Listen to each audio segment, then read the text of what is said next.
नमस्ते। आज का विषय वस्तु है विश्व को भारत का वाणी। विश्व को जब जब सारे विश्व में मुसीबत आए है तो भारत का वाणी, भारत का मतलब वो सनातन वाणी जो भारत में उसका मुनि ऋषियों ने उसको जैसे प्रकाश किए थे, वो वाणी सारा विश्व को प्रदान करने के लिए भारत हमेशा तैयार रहता है। और इस बार स्वामी विवेकानंद जब चिकागो धर्म महासभा में गए थे तब वो भी भारत का वाणी सारा विश्व को सुनाए। और उसमें सबसे बड़ा बात, सबसे महत्वपूर्ण, सबसे गुरुत्वपूर्ण वाणी जो सारा विश्व को सुनाए और सारा विश्ववासी इसको ग्रहण किया, वो क्या था? वो था संपूर्ण शक्ति आपके अंदर है, इसमें विश्वास करो। और ये मत विश्वास करना कि तुम दुर्बल हो, तुम कुछ भी कर सकते हो, सब कुछ कर सकते हो। ये जो अंदर में तुम्हारा जो दिव्य शक्ति है उसको जगाओ। ये जो वाणी था ये सारा विश्व को स्वामी विवेकानंद के रूप में और मुख में भारत का वाणी था। इसमें क्या है? कोई बोलता है वो इस वाणी में किधर लिखा हुआ है तुम राम को पूजन करो, तुम ही अल्लाह को पुकारो, तुम यीशु ख्रिस्ट को उनका वाणी को श्रवण करो, उनको पूजा करो। ऐसा किधर भी नहीं लिखा है। क्या बोला? तुम्हारा अंदर संपूर्ण शक्ति है, तुम कुछ भी कर सकते हो और सब कुछ कर सकते हो। ये देखिए कितना महत्वपूर्ण, कितना ये बातों का, ये बात सिर्फ बात नहीं है, ये सचमुच वो महसूस करते थे। स्वामी विवेकानंद ने महसूस करते अपने अंदर, और कैसे महसूस करते थे उनको मालूम था। जब आपको हमेशा बोला जाएगा तुम कुछ नहीं कर सकते हो, कुछ नहीं कर सकते हो, तो ऐसा एक दिन आएगा हमारे मन में ऐसा आ जाएगा, बचपन से कोई सुनता आ रहा है तुम कुछ नहीं कर सकते हो, कुछ नहीं कर सकते हो, ऐसा एक दिन आएगा वो सोचने लगेगा मेरे से कुछ नहीं होगा। जब पॉजिटिव आइडियाज हमेशा उसको उत्साहित करने वाला, उसको शक्ति देने वाला बात किया जाएगा बचपन से, तुम सब कुछ कर सकते हो और तुम कुछ भी कर सकते हो, सब कुछ करते हो और संपूर्ण शक्ति तुम्हारा अंदर है, तो उनका मन में बहुत बल आएगा, उनका मन में बहुत शक्ति आएगा। और उसको कैसे वो शक्ति को अंदर में जो शक्ति है, हर मनुष्य का अंदर में जो अनंत शक्ति है उसको वो विश्वास में आएगा, हाँ मेरा अंदर अनंत शक्ति है, हाँ मैं उसको प्रकाश कर दूं, उसका तरीका मालूम हो जाए मुझे, तो कुछ भी कर सकता हूं।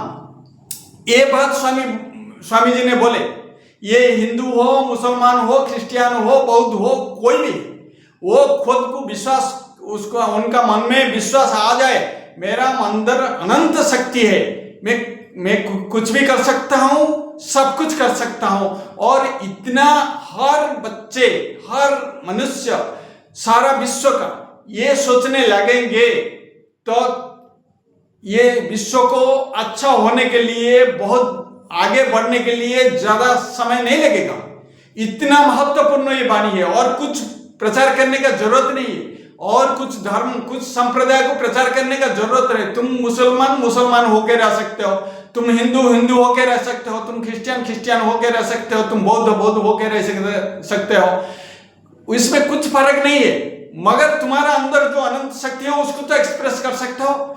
जब बचपन से हम लोग बोल सकते हैं, देखो ये जो हिंदू है वो हमारा शत्रु है, कोई बोलता है जो मुसलमान है ये हमारा शत्रु है, कोई बोलता है क्रिश्चियन है हमारा शत्रु है, बौद्ध बोलते हैं देखो हिंदुओं का जितना सब देवा देवी है वो सब झूठा है। वो इतने सारे बात छोटे बचपन से बच्चों के अंदर क्यों घुसाते हो? तुम उनको उनका जीवन को बर्बाद करते हो। इससे बजाय हम लोग उनके अंदर जो शक्ति है वो शक्ति को उजागर करने के लिए, जागृत करने के लिए ऐसा पॉजिटिव आइडियाज जिसको बोलते हैं सकारात्मक जो चिंता उनका मंदिर डालेंगे तो कितना अच्छा होगा, सारा विश्व का कितना अच्छा होगा आप लोग सोच सकते हैं।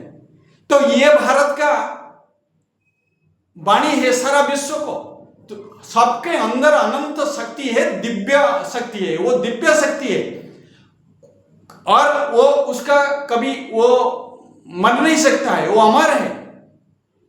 उपनिषद में ये बात है और ये क्या बुरा बात है?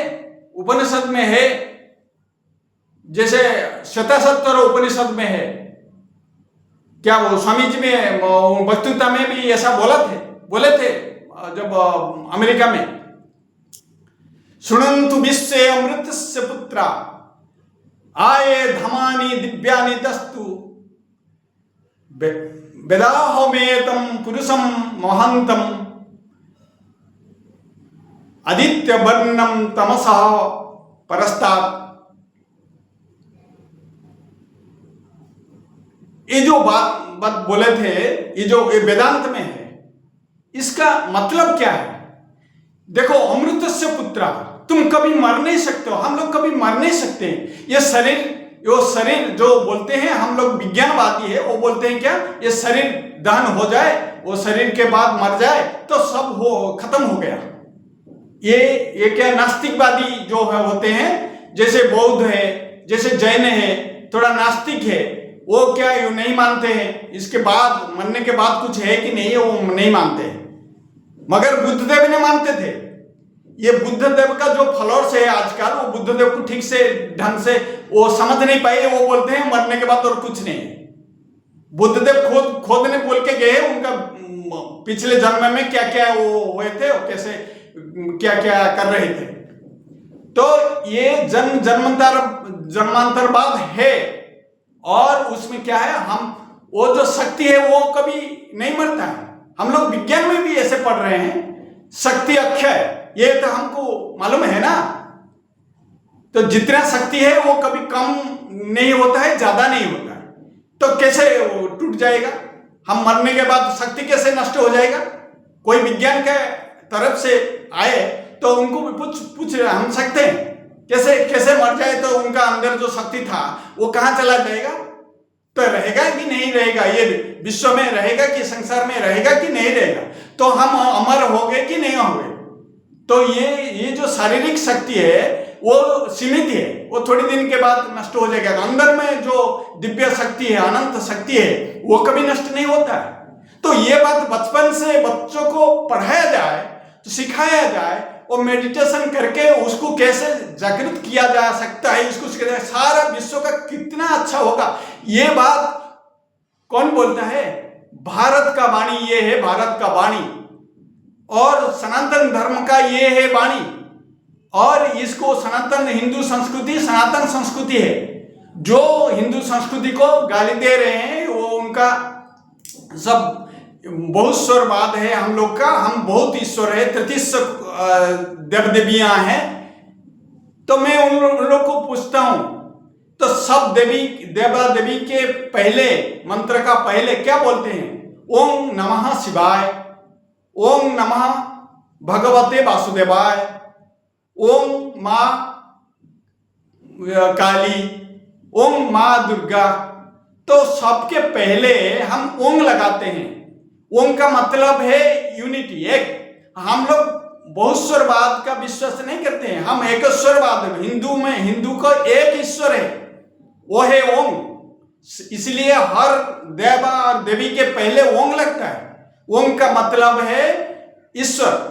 और ईश्वर का प्रकाश हम लोग जैसे चाहेंगे, देवी के रूप में चाहेंगे तो देवी के रूप में प्रकाश हो सकते हैं, देव का रूप के चाहेंगे देव के रूप में प्रकाश हो सकता है, क्योंकि हर आदमी का दिमाग इतना तेज नहीं है निराकार को चिंतन कर सके, उसके लिए प्रतीक चाहिए। इसीलिए कोई देव नहीं तो कुछ देवी का प्रतिमूर्ति सामने वो मेडिटेशन कर सकता है पहले से, बाद में जब उनका मन दृढ़ हो जाएगा तो निराकार ज्योति का वो ध्यान कर सकता है। तो इसलिए बोलता हूं हमारा हिंदू धर्म में इतने अच्छा चीज है सारा विश्व को प्रदान करने के लिए, हम लोग इसमें गर्व करना चाहिए। और कोई इसको लेके कोई अच्छा हो गया तो उनका कोई मुसलमान लोग का वो अल्लाह को जप कर सकते हैं, मगर विश्वास होना चाहिए और अल्लाह का जो शक्ति है वो शक्ति उनका अंदर है। क्रिश्चियन लोग ऐसे विश्वास करते हैं यीशु को पूजा करेंगे तो यीशु बाहर किधर नहीं है, वो यीशु का शक्ति उनका अंदर है, वो शक्ति को जागृत करेंगे। क्या है इसमें, क्या है, क्या नफरत का बात है इधर? तो ये बात सबके अंदर जाएगा तो सबका भलाई होगा ना। तो ये इसमें शत्रुता का कुछ बात नहीं। किसी के पास अच्छा चीज है, मुसलमान लोगों के पास कुछ अच्छा चीज है, हम लेने से कुछ खराब नहीं होता है। कोई क्रिश्चियन लोगों के पास अच्छा चीज है, हम लेने से हमारा उपकार होता है, क्या गलत है इसमें? तो हमारे पास कुछ है ऐसा, हिंदुओं के पास ऐसा कुछ है, अच्छा चीज है जो सारा विश्व ग्रहण किया। जब विवेकानंद में गए थे विश्व धर्म सभा में, आज भी ग्रहण कर रहे हैं हर जगह पे, तो बुरा क्या हो गया?